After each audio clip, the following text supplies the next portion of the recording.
আসসালামু আলাইকুম ওয়া রাহমাতুল্লাহি ওয়া বারাকাতুহু। প্রিয় ভাইরা, আমরা যেখানে ছিলাম আমরা বলতেছিলাম যে আমরা একটা লুপ ঘোরাবো এবং আমরা এই তথ্যগুলো সিঙ্গেল ভাবে শো করতে পারতেছিলাম, কিন্তু একবারেই সবগুলোকে শো করতে পারতেছিলাম না। তো এই প্রবলেমটা সলভ করার জন্যই মূলত আমাদেরকে এই লুপটা ব্যবহার করতে হবে। তো লুপটার কাজ কি আমি আরও একবার রিভিশন দিব, কারণ এটা নতুনদের জন্য একটু মাথার উপর দিয়ে যায়। তো চলুন আর একবার শুরু করি। প্রথম হলো যে বলা হচ্ছে লুপ হচ্ছে প্রথমে একটা ইনিশিয়াল পয়েন্ট থাকবে, এরপরে একটা কন্ডিশন থাকবে, সেই কন্ডিশনটাকে ট্রু বা ফলস করার জন্য এখানে ইনক্রিমেন্ট বা ডিক্রিমেন্ট থাকবে। ফাইন। এখন এই আই এর স্টার্ট পয়েন্ট বলবো হচ্ছে 0, এবং স্টার্ট পয়েন্ট যতক্ষণ না এই ভেরিয়েবলের ভিতরে মানে এই যে অ্যারে কাউন্ট করে এখানে আসবে, এইখানে যত মান থাকবে, এখানে যত মান থাকবে যতক্ষণ এই তত মানের সমান না হবে ততক্ষণ এক এক করে প্লাস করবে।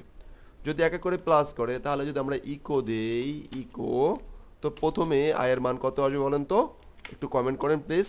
প্রথমে আয়ের মান আসবে 0, তারপর কত আসবে, তারপর আসবে 1, তারপর আসবে 2, তারপরে 3, মানে যতক্ষণ এই যে প্রোডাক্ট ইনফো এর ভিতরে পয়েন্ট থাকবে। তো চলুন এটা কতবার ঘুরে একটু দেখে আসি। হ্যাঁ, তো এটাকে একটা বিআর দিয়ে দিই এখানে। হ্যাঁ, বিআর দিয়ে দিলাম। বিআর দিয়ে দেওয়ার পরে আমি এটাকে একটু ব্রাউজারে রিলোড দিই। এবার দেখেন এখানে এইগুলো আসছে, খেয়াল করেন। প্রথমে এখানে একটু বিআর, এইগুলোকে এখন আমরা একটু প্রথমে একটা বিআর দিই, ভালো বোঝা যাবে। Fine, fine, reload.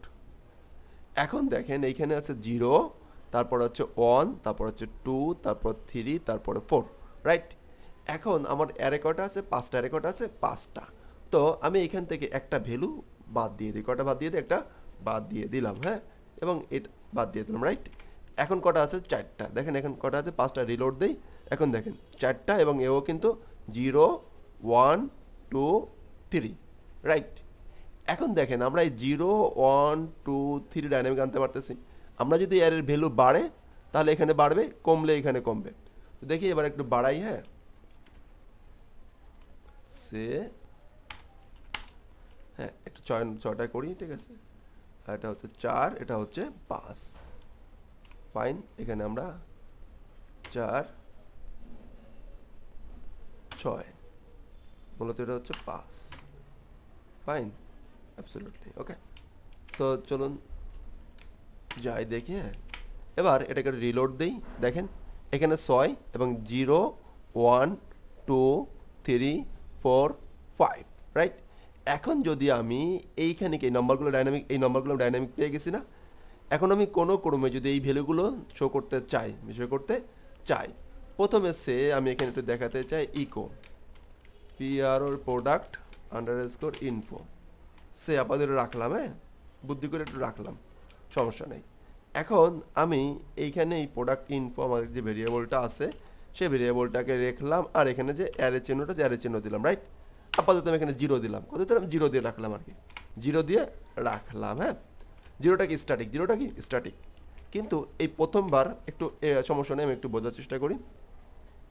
এটাকে রিলোড দিলাম, এই দেখেন 0, প্রথমবার আছে 0, তারপর 1, তারপর 2, তারপর 3, তারপর 4, তারপর 5। আর এখানে potato potato potato potato potato potato কেন আসছে, কারণ প্রত্যেকবারই সে কী পাইছে, 0 পাইছে। কী পাইছে, 0 পাইছে। এখন এই 0টাকে আমরা ডাইনামিক কীভাবে করতে পারি, এটাই হচ্ছে মেইন ফ্যাক্ট। এখন একটু খেয়াল করেন তো, প্রথমবার আয়ের মান কত থাকতেছে, 0, তারপরে কত আসতেছে, এখানে যদি এবার 1 দেই, এবার খেয়াল করি, এবার যদি দেই এবার আসবে 10 10 10 প্রাইস। তো এখন এই যে উপরেই কিন্তু আমার ডাইনামিক তথ্যটা আছে, এইখানে না লিখে এইটাকে যদি আমি এইখানে দিয়ে দিই ডাইনামিকভাবে। হ্যাঁ, প্রথম পার 0, তারপর 1, তারপর 2, তারপর 3, তারপর 4, যতক্ষণ এটা কাউন্ট হবে ততক্ষণ থাকবে, রাইট। এবার চলুন দেখি। হ্যাঁ, খেয়াল করেন, রিলোড, এই দেখছেন প্রথমটায় 0, 0 পরেটা পেয়ে গেছে, তারপর 1 প্রাইস পেয়ে গেছে, তারপর 2 কোয়ান্টিটি পেয়ে গেছে, তারপর 3 স্টোর পেয়ে গেছে, তারপর 4 স্টোরেজ পেয়ে গেছে, তারপর 5 স্টোর 6 পেয়ে গেছে। তো এইভাবে করে আমরা কিন্তু এইগুলো মূলত ডাইনামিক করতে পারি, এবং এইভাবে করা উচিত, এভাবে করতেই হবে। তাহলে দেখেন আমাদের ভ্যালুটা কী হয়ে গেল, ডাইনামিক হয়ে গেল, এবং আমরা যখনই কোনো অ্যারেতে কোনো তথ্য আসবে, ডাইনামিক্যালি আসবে, সেগুলো কিন্তু আমরা এখানে শো করে দিতে পারবো।